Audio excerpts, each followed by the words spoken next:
লাগছে ছাদে এসে? আলহামদুলিল্লাহ ভালো। আমাদের ছাদটা অনেক বড়, খোলামেলা। একটু এই যে ময়নার বাসার ছাদে উঠলাম, খাওয়া দাওয়ার পর সবাই চলে আসছি ছাদে ঘোরাঘুরি করতে, ভালোই লাগে। আজকে ওয়েদারটাও সুন্দর। একটু গ্রাম গ্রাম লাগতেছে, দেখ শুকনো আমি শুকাইতে দিয়েছি। ও আচ্ছা, মানে গেল বলে। আসসালামু আলাইকুম, সবাই কেমন আছেন? আশা করছি সবাই সুস্থ সুন্দর আছেন। আমরা এই পরন্ত বিকেলে ছাদে চলে আসছি। তো আমার মা রেস্ট নিচ্ছে, তো সেই ফাঁকে আমরা সবাই ছাদে আসছি ঘুরতে। একটু খোলা আকাশের নিচে আসলাম। সাধারণত মাকে রেখে আমরা মানে কোথাও যাই না আর কি, একা রেখে কোথাও যাই না, যেহেতু মা রেস্ট নিচ্ছে সেই ফাঁকে ভাবলাম যেহেতু ছাদে এসে ঘুরে যাই।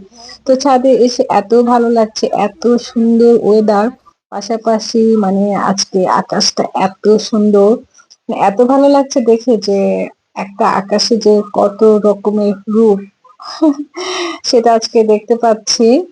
যে নীল আকাশ, কখনো মেঘলা আকাশ, তার মাঝে সোনালি আকাশ, মেঘেদের লুকোচুরিতে কখনো সূর্য ঢেকে যাচ্ছে, কখনো আবার সূর্য উঁকি দিচ্ছে। তো ভীষণ ভালো লাগছে।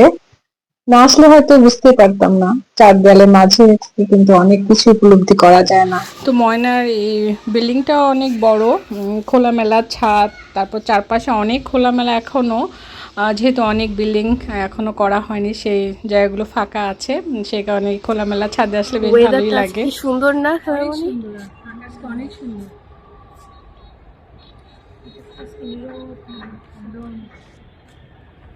মেঘলা দেখা যাচ্ছে একপাশে, একপাশে সুন্দর নীল আকাশ, কিছু পাখি উঠতেছে, কত সুন্দর লাগতেছে না? একপাশে সুন্দর ক্লিন। কুতকুত, ময়না কুতকুত খেলতে ইচ্ছে হচ্ছে। আমি কত খেলতাম কুতকুত।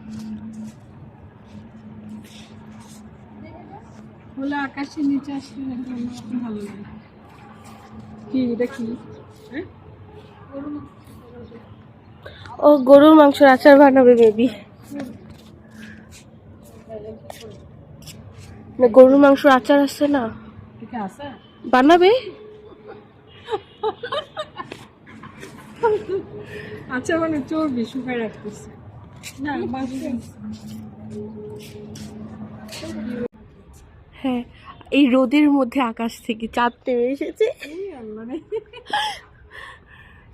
এই যে পাশের রোদ আর এই যে চাঁদ। হ্যাঁ, আমার খালামুনি চাঁদ। হ্যাঁ, দিনের বেলা চাঁদ। আমার সব খালামুনি মাশাআল্লাহ সুন্দর, সব খালামুনি এক একটা চাঁদ, চাঁদের টুকরা। Thank you, thank you. ভালোবাসার চোখে দেখলে চাঁদের মতো লাগে। ভিডিওতে কি বলবো, হইছে মাঝে ওয়েদারটা অনেক সুন্দর, অনেক সুন্দর আজকে ওয়েদার। ছাদ থেকে ঘোরাঘুরি করে বাসায় চলে আসছি। এখন সন্ধ্যার নাস্তা খাওয়ার পালা।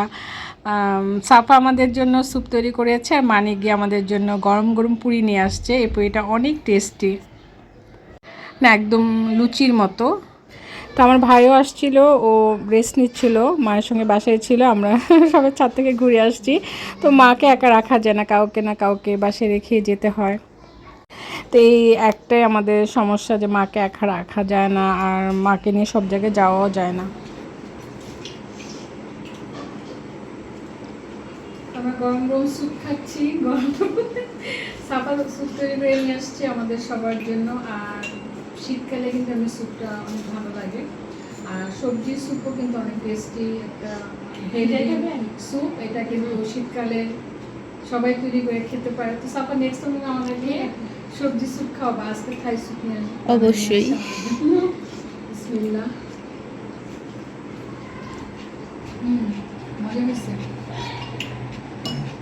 রেডি করা খাবার শান্তি। হ্যাঁ, বেশি দিয়ে দিচ্ছে, আমার কতগুলা দিচ্ছে। সমস্যা নেই, খান। Thank you. সঙ্গে যে পুরি,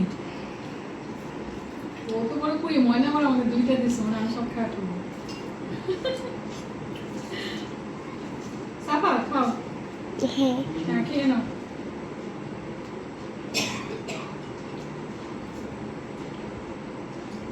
ও স্যুপ দিয়ে তো পুরি মজাই।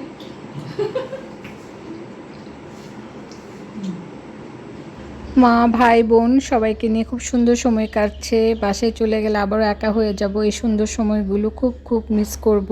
একসঙ্গে খাওয়া, আনন্দ, গল্প সবকিছুই যেন এক অন্যরকম অনুভূতি। যারা জয়েন্ট ফ্যামিলিতে থাকেন তারা অবশ্যই বুঝতে পারবেন। যারা একা থাকে, একা বড় হয়েছে, তারা কখনই ভালো লাগাটা বুঝতে পারে না। তো যাই হোক, আজকের ব্লগটি এই পর্যন্ত। সবাই সুস্থ সুন্দর থাকবেন, আমাদের জন্য দোয়া করবেন। আবারও দেখা হচ্ছে, কথা হচ্ছে নেক্সট ব্লগে। আজকের মতো বিদায়, আল্লাহ হাফেজ।